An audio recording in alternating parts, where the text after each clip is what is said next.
I made sure there's some extra time tonight because it is always great to have everyone inside the man cave and here to have that discussion where we're going to agree on everything. One is One Nation, one is Labor to their bootstraps. Geez, which one am I talking about?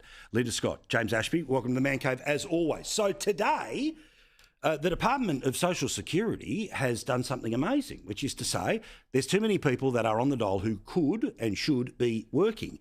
In fact, today we learn that there should be a stronger focus on moving people off the dole and into jobs. This is what the department is telling the minister being Tanya Plibersek.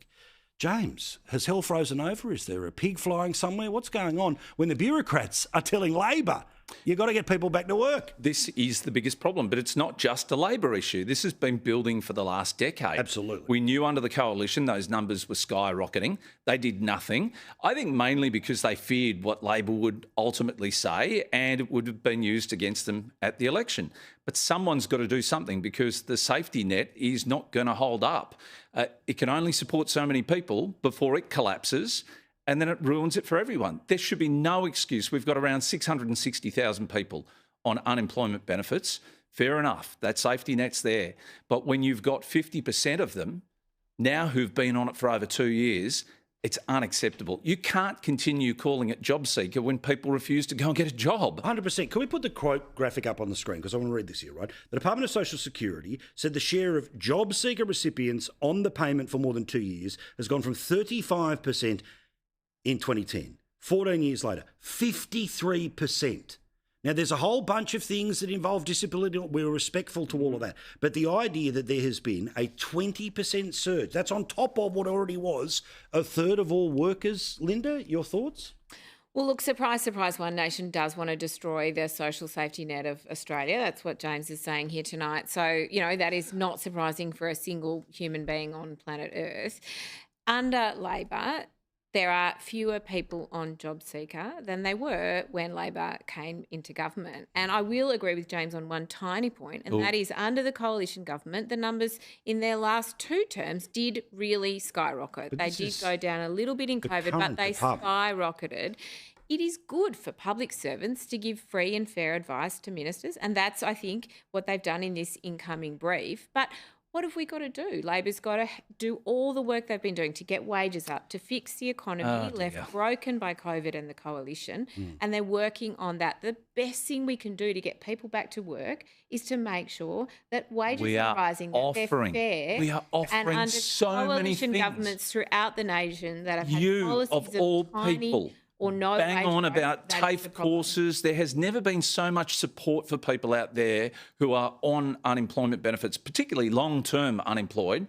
We will bend over backwards. It doesn't matter who's in government, who's in opposition. We will do everything it takes to get people back into the workforce, because when you're a productive member of society, your value in your own self is enormous. I don't understand how people can live on unemployment benefits for that length of period of time, because even if you are collecting unemployment benefits, we're constantly carrying people for this length of time. It's housing, it's the payments, it's the subsidies and other measures. And where does it end? I pay tax. I'm happy to pay tax, but I am not happy to see it piddled up against a wall. But this is the thing. We're happy to have a social safety net, but you can't sleep in it all day, every day. Well, I hope you'll agree with me on this, and that is, I think we've got to send a really firm message to employers too, that, making sure they're employing people, with a disability, they're employing people maybe whose first language is not English, making sure that those groups of workers who are qualified, they're ready to work, they're eager to work,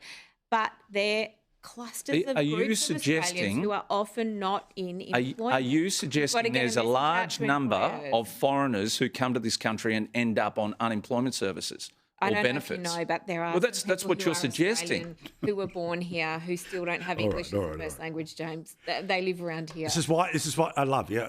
Again, look. It might cost a little, but can we have this every week, please? I know you're all very busy. You've got other stuff going on in the man cave, please. We'll stretch it out longer and longer each time, no question. All right, Western Australia's made an interesting decision here, and they're fiddling around with what is going to be able to get you a pass mark. And again, I know we don't live in the sort of 50% is pass any world, and it's a curve, and we're on a thing, and hold up an antenna and maybe you'll pick up SBS kind of world as opposed to pass and fail. But in Western Australia, Year 12 students who get a D grade will now get a pass mark. Put simply, a D grade in an ATAR course equates to at least a C grade in a comparable course.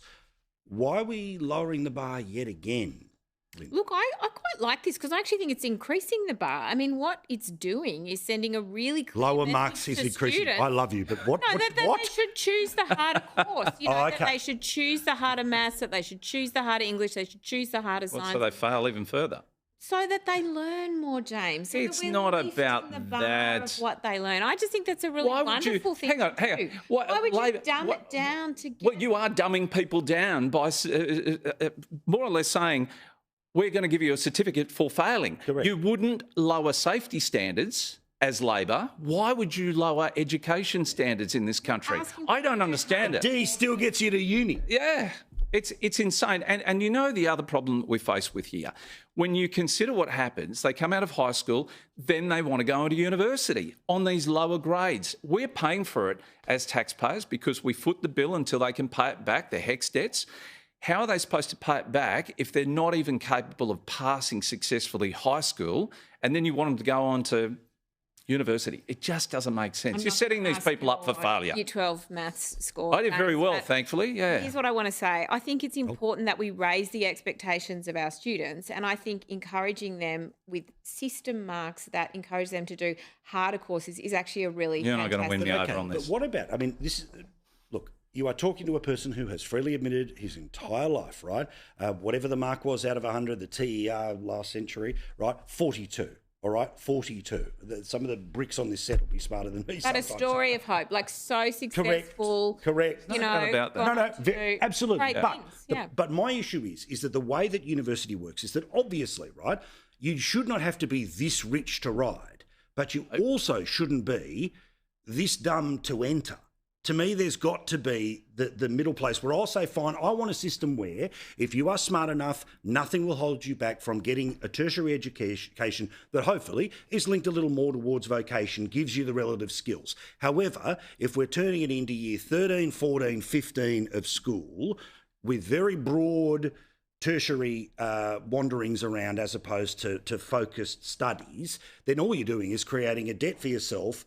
And the universities, of course, have a scenario where there's 30 seats in the classroom. The first 20 are for the kids smart enough. The next 10 are for the people that are going to pay up front. And then they find another 10 for who'll turn up. And we end up with 40 rather than 30. Do you know the evidence for who make the best sporting superstars? It's those people who've done more sports and they bring something We're good not out in talking one sport here. to another sport, and they innovate and they actually excel. This is true in a whole lot of domains, not just sport.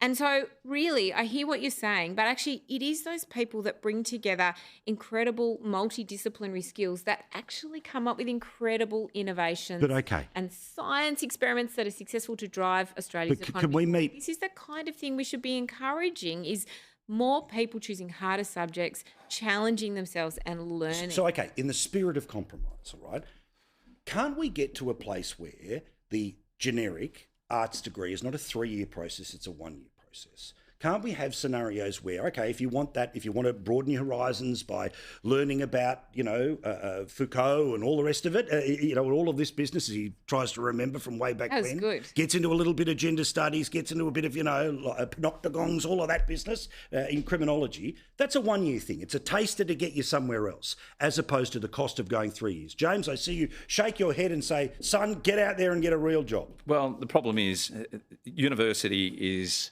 not going to stand by and take mediocrity when it comes to people who want to get into science degrees or they want to go into the health space.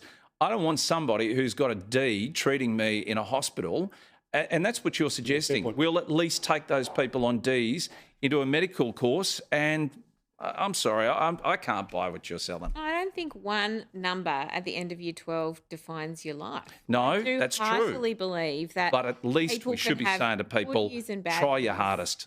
Try your hardest, because a D is not going to get you through life very well. All right, something we can agree on here. there's a fair amount of people at the top end of the public service who take the piss when it comes to how much they get paid and what they expect. Now, little known thing, all of the things that you may hate about the automatic travel entitlements of politicians, guess what?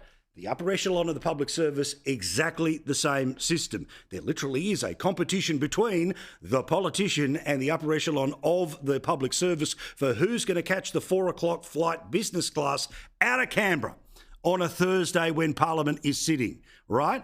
But on top of this, we see today that some of the pay packets that are being paid to the upper echelons of the public service in New South Wales are amazing, where we are again talking about people who are earning 600, 700 and even higher. They are earning more than the Premier. And I know the simple solution here is that the elected official should get paid what the public servant gets paid. But hang on, I thought the trade-off was that, yes, if you want to work in public administration, great, here's the benefit and why you don't get paid as much as you do in the private sector. Because you can't get sacked and it's 16% superannuation, all right? And even if you're at this upper echelon of public servant, they'll move you around if it doesn't work out. But it seems now that it's private enterprise that has to compete with the government for the best people in the best jobs. And that ain't quite the system that I grew up in. But, Linda, what am I missing? Well, look, I mean, this is as part of a travel review done by the government, right, where they're essentially, and I think this is a good thing, saying to people who are flying on the public dollar, hey, like by and large, you should be flying economy and you should be doing everything you can to increase competition and get the, you know, the lowest prices. I mean, we all know, I think I was in Canberra last week. I flew there on Qantas and I flew back home on Virgin because, you know, the teams that are supporting me with that just went out and did the right thing, which is to save, you know, money and get the cheapest flights. So I do think that it's really important to have government policies that allow competitive procurement, that save the public dollar and that don't have people flying on expensive I can tell you, as a fat bloke who spent many a flight in the middle seat to Perth, the middle seat to Darwin, this company absolutely focuses on saving that dollar as well. We've got one rule in One Nation. If you wouldn't pay for it out of your own pocket, why would you expect the taxpayer to pay for it? That's our rule. Yeah, good stuff. Now, we haven't agreed on much, but do we agree there's 7 days in the week? Just. All right, good. I always want to find one thing to get through. More time in the man cave. Thank you, guys. Love you both very much.